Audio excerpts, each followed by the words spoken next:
Hello and welcome to my channel. If you've never been here before, my name is Haley, and on my channel we talk about mostly hiking and traveling with a little bit of life and mindset as well. Today we're going to be doing a little bit of mindset. It's going to be a book review, and we're talking about the book Good for a Girl by Lauren Fleshman. I hope you guys will get some good out of this and give this book a read. It is definitely a good one and has changed my perspective on a lot of things and made me realize a lot of things about my life growing up as well. So give it a shot. Let's go talk about what this book is about.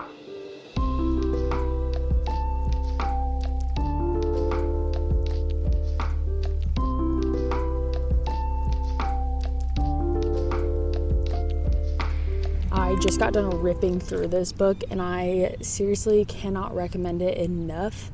And today we're going to do a very brief overview of what this book is about and why you need to read it and how it can help you in your life. And especially if you are a coach of females or a female yourself, it will be very insightful. So who is this book for? This book is for all coaches of any sport, but specifically female sports, parents of females, and anyone wanting to pursue a role in sports performance or the area of sports performance. This book is half memoir, half manifesto. Lauren shares the most vulnerable parts of her upbringing in distance running and tells a powerful story of self-discovery and the hard truths behind women's sports. It was released this year, which is January of 2023. I actually got it about 3 days after it was released. I don't know how I got that lucky. I happened to hear it on a podcast that it was going to be coming out, and it sounded like something that interested me, and I'm so glad that I heard that podcast because seriously, this book is life-changing to say the least.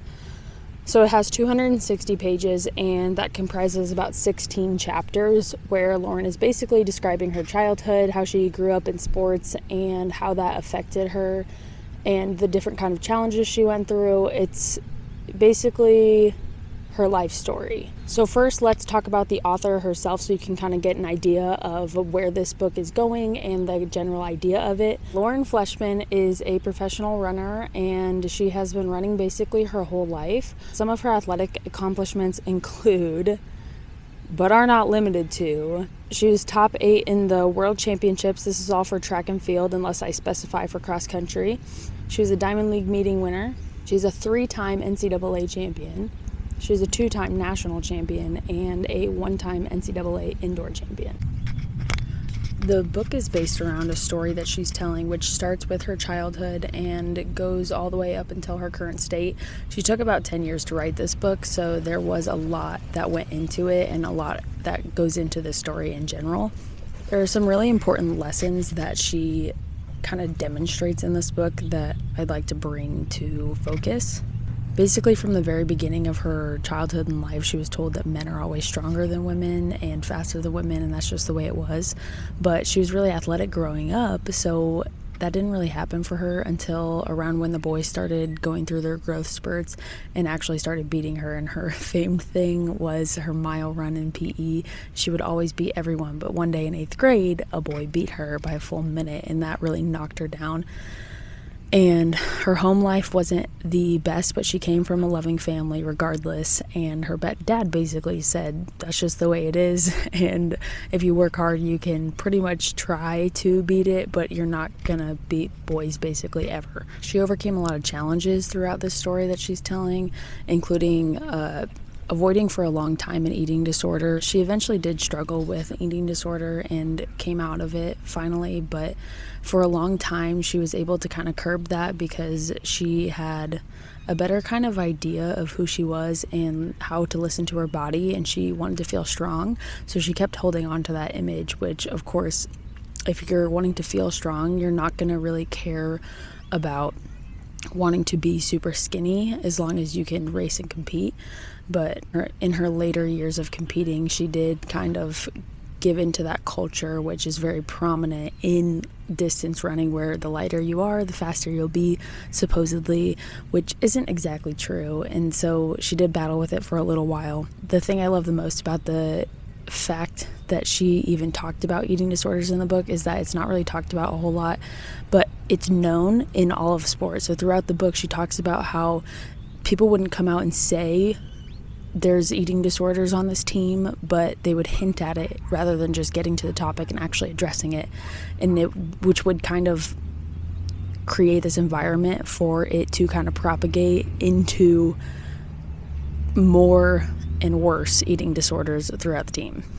I think the biggest lesson out of this whole book is that she realized that women's progress is not linear like men's, but nobody is ever talking about that in the sports world, because it's just kind of believed that you need to make linear progress, and that's pretty much the true trajectory for men's sports because that's the way that their bodies develop. But for women, it's very much not linear. You go through peaks and valleys and plateaus, and it's common throughout all sports, but nobody talks about it because they just want that linear progress that they've always seen in male sports.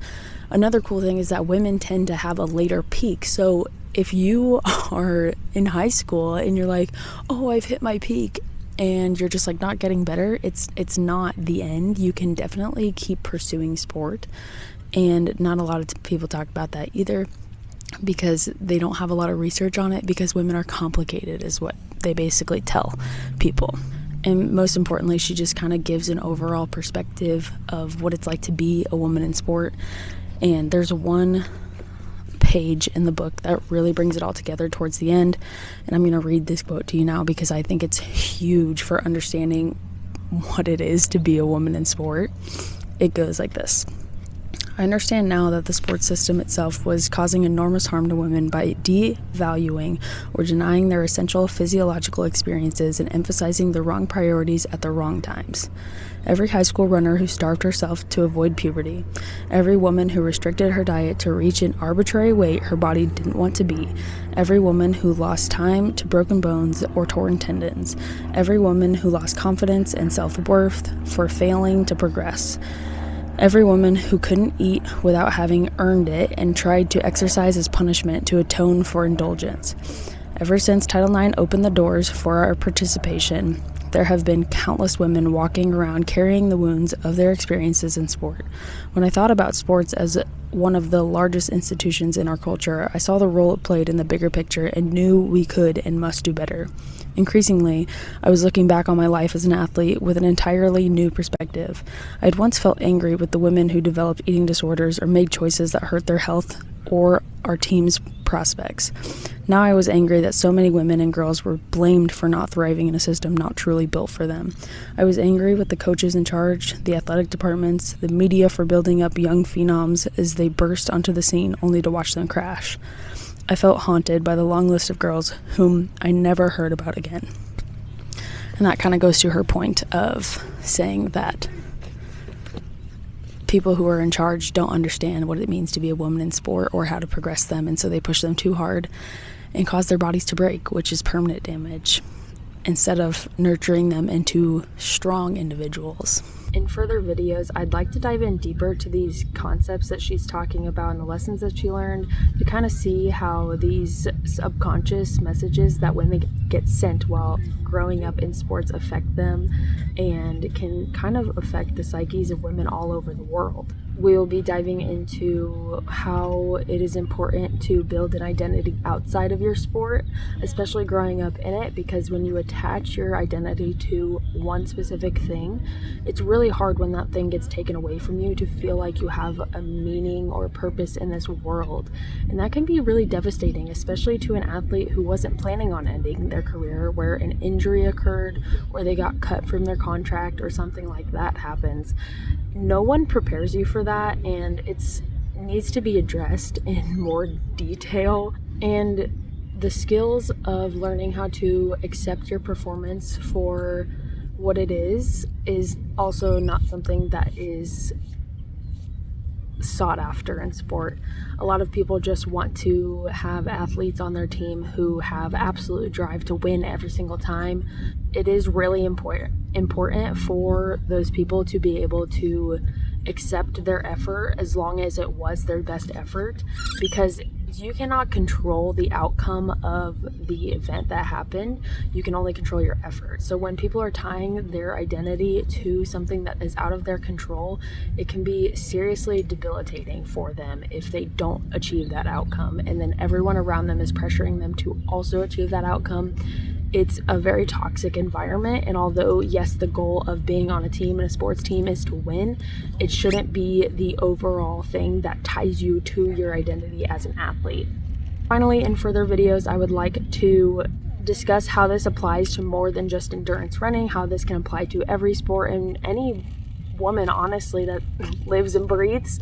You don't have to be an athlete for this book to be helpful to you, and I hope you all give it a chance and give it a read, see what you think, and let me know down in the comments what you think of it and what important lessons you got out of it. And if you want to see more videos like this, make sure to hit that subscribe button, and I will see you guys in the next one. Bye.